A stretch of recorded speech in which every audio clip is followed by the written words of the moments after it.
Greetings, Earthlings. My name is Capacity Moon 90, and welcome to another experiment. This time, we're going to be focusing on heat energy effects on both land and sea. In this case, both land and water.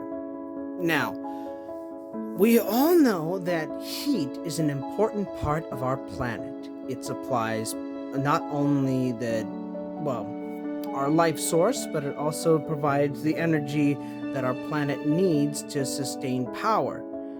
The thunderstorms, the tornadoes, the earthquakes, volcanoes.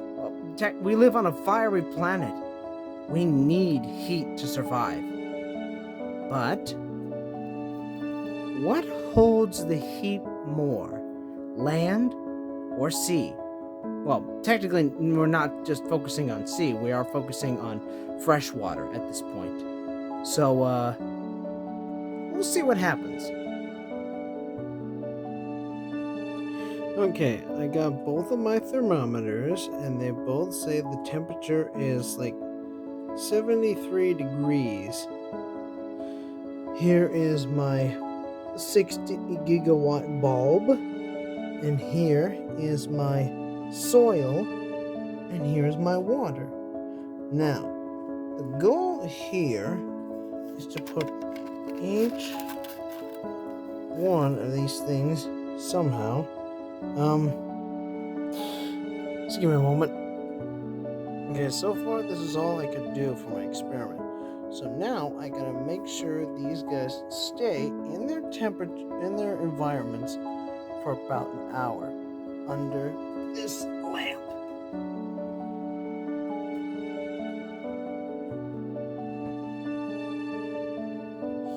So, we'll see what happens. Strange, it's been almost an hour. I've only got 11 minutes left, and there seems to be no change to either the water or the sand. Am I doing something wrong?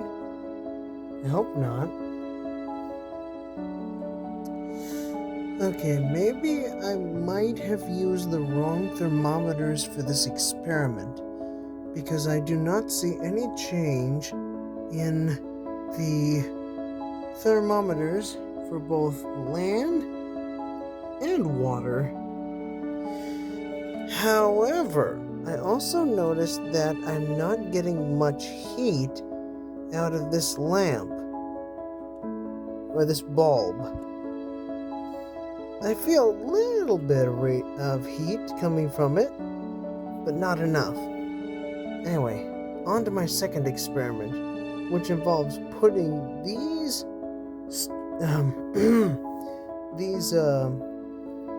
experiments in the fridge. Now, let's see how they change when I leave them in here for an hour. Looking at this looks like a perfect 72 degrees. While this one shows to be, I want to say 69 degrees. I wanted to repeat the process to make sure everything was all set, but I think that's enough for tonight.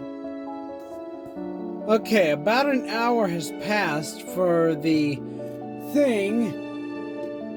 Just gonna take it out and check the temperature this time. The soil right here has risen about 82 degrees. While this one, the water, has risen 75 degrees. Interesting. So it looks like the water maintains its temperature a little bit more than the soil. What does that mean? How is it possible that the soil loses its temperature while the water maintains it over vast periods of time? Okay, it looks like the thermometers are starting to, I mean, I guess the thermometers aren't broken after all. Fascinating. It looks like the soil here has become more cold than the water. Let's see. Water is, I want to say 59 degrees, and the soil is 40 degrees. Interesting. So what does this mean for my experiment? Stay tuned and find out. Okay, so according to this, the soil was able to, raise its temperature and lower its temperature in different environments because its molecules are more dense than the water. So the water is able,